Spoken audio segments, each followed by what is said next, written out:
नमस्कार, मैं चंदन कुमार। स्वागत है आपका अंग महाजनपद के सबसे पुराने और भरोसेमंद न्यूज प्लेटफॉर्म मंगवानी पर। आप जैसा कि पता है कि निशिकांत दुबे और महुआ मोइत्रा का केस रोज बरोज नए खुलासे दोनों तरफ से होते हैं और दावे प्रति दावे किए जाते हैं।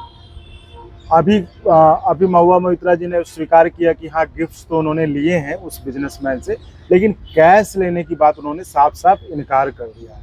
जिस पर कि निशिकांत दुबे ने ट्वीट करते हुए कहा है कि आपने अगर ईमेल आईडी शेयर किए हैं तो वो जो जब आप संसद बनते हो, जो आपका एनआईसी के साथ एग्रीमेंट होता है जिस पर आप साइन कर रहे होते हैं कि आप कोई भी पासवर्ड या लॉगिन डिटेल्स आप शेयर नहीं करेंगे, ये उस एग्रीमेंट का उल्लंघन है।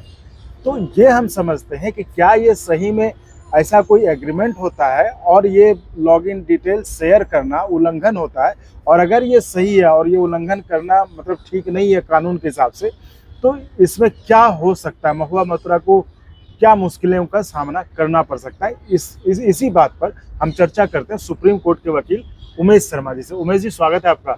ये जो नए दावे आए हैं महुआ जी, उन्होंने कहा है कि हाँ, हमने लॉगिन डिटेल्स तो शेयर किए थे जो एनआईसी के द्वारा हर सांसद को मिलता है, तो लेकिन उन्होंने कैश लेने की बात इनकार कर दी। तो एक तरह से महुआ ने ये मान लिया कि हमने लॉगिन डिटेल शेयर किए और गिफ्ट्स लिए, लेकिन कैश को रिजेक्ट कर दिया। इसी पर निशिकांत दुबे ने हमलावर होते हुए ट्वीट किया कि ये करना जो है गलत है, लॉगिन डिटेल शेयर करना गलत है, जो कि एनआईसी के साथ जब आप एग्रीमेंट साइन करते हैं उसमें ये मना है। ये कानूनी रूप से क्या है, इसमें क्या कहता है कानून? देखिए, ये कानूनी बात अभी करना बहुत ज़्यादा जस्टिफाइड नहीं है। ये एथिक्स कमेटी के सामने मामला है। तो आपको एज ए एमपी एक प्रिविलेज दिया गया, उसको उन्होंने शेयर किया है, गिफ्ट के बदले किया, कैसे किया, और आपने पर्सनल एक्सेस वो शेयर किया, तो सीधा सीधी एथिक्स में तो दिखाई दे रहा है कि अनएथिकल है। कि मेरी जगह क्वेश्चन आप पोस्ट कीजिए, क्वेश्चन आपके लोग करें या कौन कर रहा है, तो ये तो बहुत ही अनएथिकल है, बहुत ही गलत है। और महुआ मोइत्रा के पास इसको एडमिट करने के अलावा कोई चारा नहीं है, क्योंकि जब फॉरेंसिक एविडेंस आएगी या लाई जाएगी, क्योंकि अभी एथिक्स कमेटी के सामने चल रहा है, तो इन्होंने ये देखा कि मान लेने में ही भला है। नहीं तो अगर ये मना करती तो उसका एक आईपी एड्रेस होता है, वो कहाँ से किस मशीन से खुला, कैसे एक्सेस किया गया, वो सब लॉगिन डिटेल में आ जाएगा। तो इनको लग जाता कि इनके पास जो मशीन है, जो इनकी कंप्यूटर है। अच्छा, आपको लग रहा है कि आपका ये कहना है कि चूंकि ये आप छिपा नहीं पाते, और छिपाते भी तो ये पता चल जाता आईपी एड्रेस, तो और भद पिटती। अच्छा, तो इसलिए इन्होंने होशियारी करके और मान ही लिया है। और दूसरी बात है कि जो बिजनेसमैन जिन्होंने दिया है गिफ्ट या पैसा जो भी है, वो उन्होंने भी तो एफिडेविट दे दिया। तो महुआ मोइत्रा की मुश्किलें तो बढ़ती जा रही हैं, क्योंकि उन्होंने कंडक्ट ऐसा किया है जो लग रहा है, तो मुश्किलें बढ़नी भी चाहिए। जो आरोप है, अगर कोई भी सांसद हो, वो टीएमसी की है या कहीं की कोई भी हो, इसके पहले भी हो चुका है, जो भी सांसद हैं, तो आपके ऊपर जनता ने विश्वास करके आपको जीत कर यहाँ भेजा है। आप जनता के विश्वासघात इस तरह से नहीं कर सकते। आपको प्रश्न पूछने के लिए गिफ्ट लेना, प्रश्न पूछने के लिए पैनल किसी को दे देना, तो ये बहुत ही अनएथिकल है, बहुत ही गलत है। लीगल है, इलीगल है, हैकिंग है, नहीं है, आईटी एक्ट का ऑफेंस है, नहीं है, ये सब तो संसद के बाहर की बातें हैं। लेकिन आप संसद, जो हमारे लोकतंत्र का सबसे ऊंचा मंदिर है, वहाँ पर भी आप ऐसी हरकतें कर रहे हैं, सांसद होते हुए भी।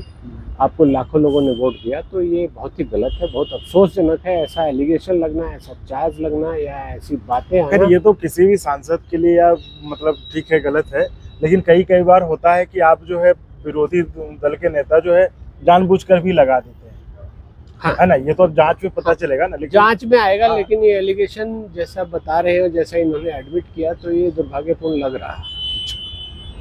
अब उन्होंने ये इसमें क्या, ये आप नहीं कर सकते, ये तय है कि ये आप शेयर नहीं कर सकते, और इसमें क्या उनको हो सकता है? देखिए, ये तो वही बात हुई जैसे कि एमपी को मिला एक क्वार्टर, एक घर, और एमपी साहब ने पैसे लेकर किसी और को रखने दे दिया वहाँ पर, और ये बोला कि आप ये बोर्ड मेरा लगाइए, यहाँ पर अपना काम कीजिए, बिजनेस कीजिए, और बोलिए कि ये एमपी साहब का बिजनेस चल रहा है। तो आपने कंट्रोल पैनल दे दिया, जिस पर क्वेश्चन जो अपलोड होते हैं, उस पर कुछ भी अपलोड हो रहा है, तो आप तो नहीं कर रहे हैं ना, आप पब्लिक के रिप्रेजेंटेटिव हैं, आपको क्वेश्चन पूछने का अधिकार दिया गया है। सदन के फ्लोर पर मंत्रालय से, मंत्री से पूछने का अधिकार दिया गया है। ये तो निशिकांत दुबे जी कह रहे हैं कि ये उल्लंघन है जो एग्रीमेंट है, तो इस उल्लंघन करने पर क्या मुश्किल हो सकती है? वो क्या देखिए, उसके इसको खिलाफ लेके कोई सजा का- एक्ट नहीं है, अच्छा। एथिक्स कमेटी के ऊपर है। अच्छा। और जो संसद की जो एथिक्स कमेटी है वो इसीलिए बनाई भी गई थी, 97 के आसपास से बनी थी। और एथिक्स, अनएथिकल बिहेवियर जो सांसदों का होता है उसको जांच करने के लिए, उन पे जो एलिगेशन लगता है उसके लिए बनाई गई थी। और अब वो तय करेगी, ये कोई ऑफेंस नहीं होगा। ऑफेंस तो तब होगा जब ये कहे कि मेरा पासवर्ड खो गया या किसी ने ब्रीच किया, फैब्रिकेट किया, तो उसके ऊपर आईटी एक्ट का या हैकिंग का ऑफेंस लगेगा या उसका इम्पर्सोनेशन का ऑफेंस लगेगा। वो बिल्कुल अलग चीज़ है। अच्छा। वो अभी यहाँ नहीं हो रहा है। एथिक्स कमेटी के पास कोई कोर्ट की पावर नहीं है या आईपीसी की या आईटी एक्ट की पावर नहीं है।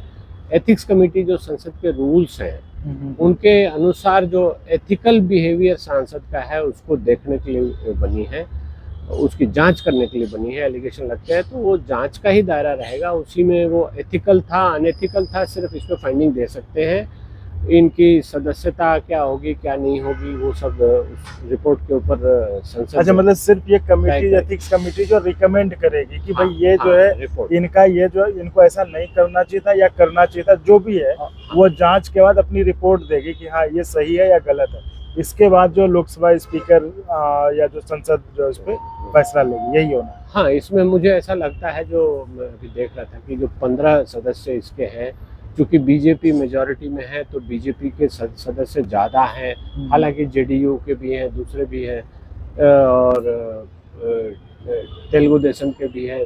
पर महुआ मोइत्रा जी का अगला एलिगेशन जैसे कुछ होगा तो ये लगने वाला है कि बीजेपी के सांसद मिलकर मुझे परेशान कर रहे हैं। तो ये तो है, लेकिन नहीं, वो डेमोक्रेसी तो आरोप लगा ही रही है ना कि चूंकि अडानी के खिलाफ वो बोलती है इसलिए उनको रोकने का प्रयास किया जाता है। तो वो कुछ भी कर ले, वो तो साफ साफ कहीं भी उनका बयान भी है कि कितना भी कोशिश कर लो मैं अडानी के खिलाफ बोलती रहूंगी।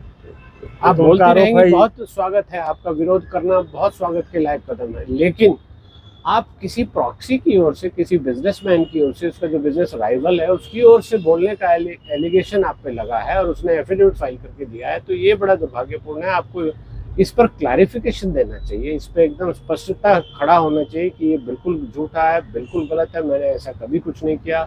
तो अब धीरे से इन्होंने मान लिया कि मैंने ये पैनल दिया था, धीरे से आगे की बातें मान लगी, जांच में कई चीजें आएंगी। तो ये मतलब आप ये कह रहे हैं कि ये जो उनका जो एडमिशन है कि हाँ हमने लॉगिन डिटेल्स पासवर्ड शेयर किए थे, ये उनको मतलब मुश्किल में डाल सकता है। वो एथिक्स कमेटी जो है अपने रिकमेंड जो अनुशंसा करेगी फाइंडिंग्स में, वो इसमें जो निगेटिव मतलब कमेंट्स लगा सकते हैं। हाँ। तो फिलहाल तो ये था कि क्या हो सकता है उसमें, एथिक्स कमेटी क्या कह सकती है, लेकिन मामला दिन ब दिन गर्माता जा रहा है और इस पर रोज नए नए दोनों तरफ से दावे होते हैं। तो सबों की इसमें दिलचस्पी भी बनी हुई है जानने में कि आखिर क्या ये पिछली बार की तरह ये मामला हो जाएगा जब बीजेपी के नेताओं के खिलाफ कैश फॉर क्वेश्चंस वाले आरोप लगे थे, उनकी सांसदी तक चली गई थी। तो अब देखते हैं इसमें क्या होता है, एथिक्स कमेटी क्या रिकमेंड करती है। महुआ मोइत्रा को 2 नवंबर को पेश होना है। एथिक्स कमेटी ने समय दिया, पहले दिया था समय 28 का 29 का, लेकिन उन्होंने एक्सटेंशन मांगा था जिस पर कि 2 नवंबर को उनको पेश होने का समय दिया। तो फिर देखते हैं उस सुनवाई में क्या था और उसके ऊपर बहुत कुछ डिपेंड करेगा कि ये कैसे आगे जाएगा मामला। तो धन्यवाद।